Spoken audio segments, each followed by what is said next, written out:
waiting. Well, they told me not to come back without you. Audrey, while we have this lull, why don't you explain all the details to us? Well, all right. Lila Quartermain found out about this last week, and she called an emergency meeting. And at that point, we thought we had plenty of time. But now we find out that the demolition is scheduled for today. Well, how did they move it up? I mean, did you know anything about it? Well, I think that was really an error on our part. You see, Greenwood is in the center of this 50-acre planned development area of Scott Baldwin's, and because it's in the center, it divides the two 25-acre parcels. Now, we thought it was deemed part of the north 25 acres. That's the acreage that doesn't have to be cleared for months yet. Well, that's right. So we would have had plenty of time to have it declared an historic landmark. Preventing him from knocking it down. Exactly. But now that he has his $10 million, he's going ahead like gangbusters. Do you think this campaign is going to stop him?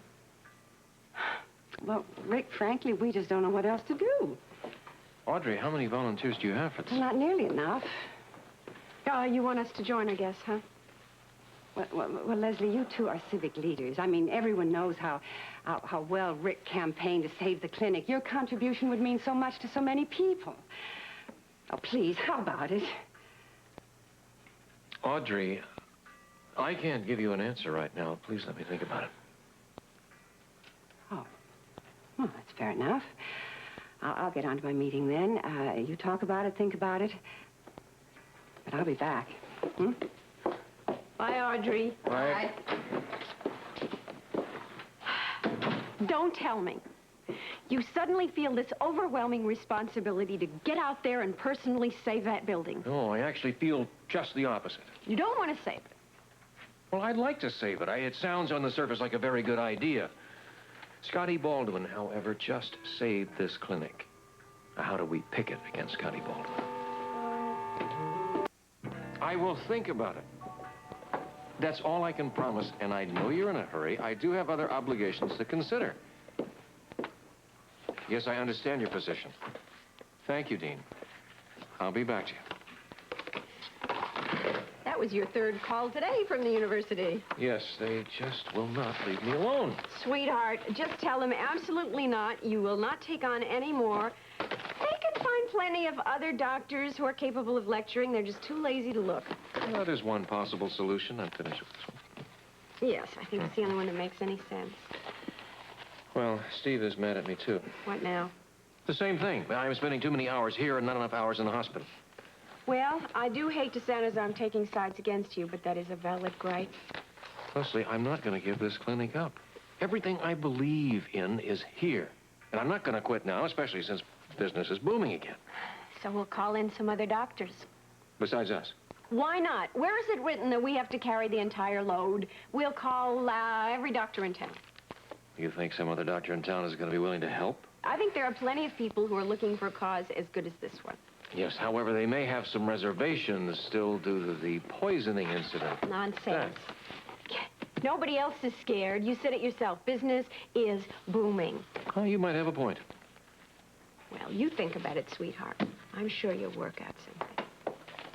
Do we have any more patients? Anybody call in? No. In fact, if nobody else walks through the door, I would say we are through for the day. I was just going to kind of suggest that because I would love a nice hot tub bath and a cold glass of white wine. I have a better idea. What do you say to champagne and bubble bath? Well, is the bubble bath for one or is it for two? Two. Put my name down. No problem. You are at the top of my list.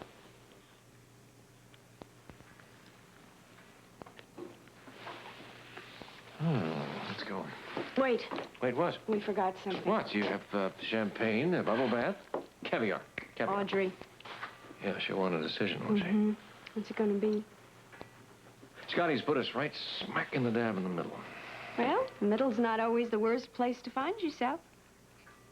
You saying this time we should stay in the middle, not take a stand? I know it's against your principles, my love, but maybe this time, why not?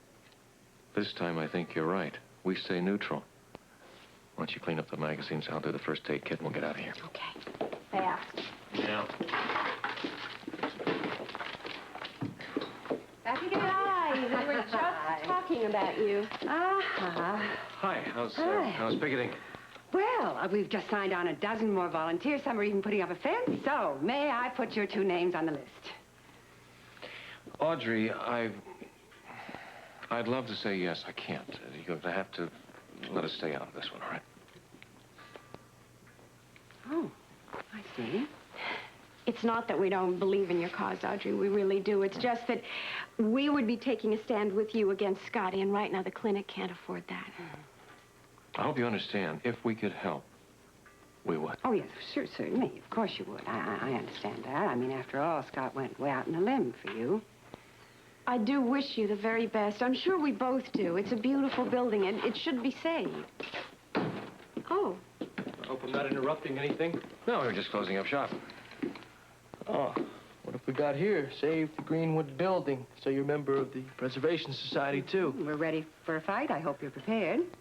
Well, you can pick it tonight or tomorrow morning, whenever you like, but that building's out of my hands. It's your property. It's just been requisitioned by the federal government. So if you have a beef, talk to them. I don't understand. Call the mayor. He'll explain it to you. Listen, there's a few things I want to discuss with you. Nothing too important, so give me a call when you get a chance. Good luck, Mrs. Hardy. You're going to need it.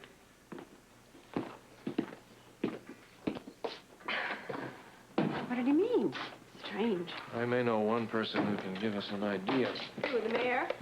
No, I'm going to start with the police commissioner. Holly, this is Rick Weber. Is Robert in? Oh, I'm afraid he's not back yet. When do you expect him? Holly? Sorry. When do you expect him? Well, I'm not sure. Would you like me to tell him that you called? Yes, please. It's very important. Okay, well, I'll tell him the minute he gets in.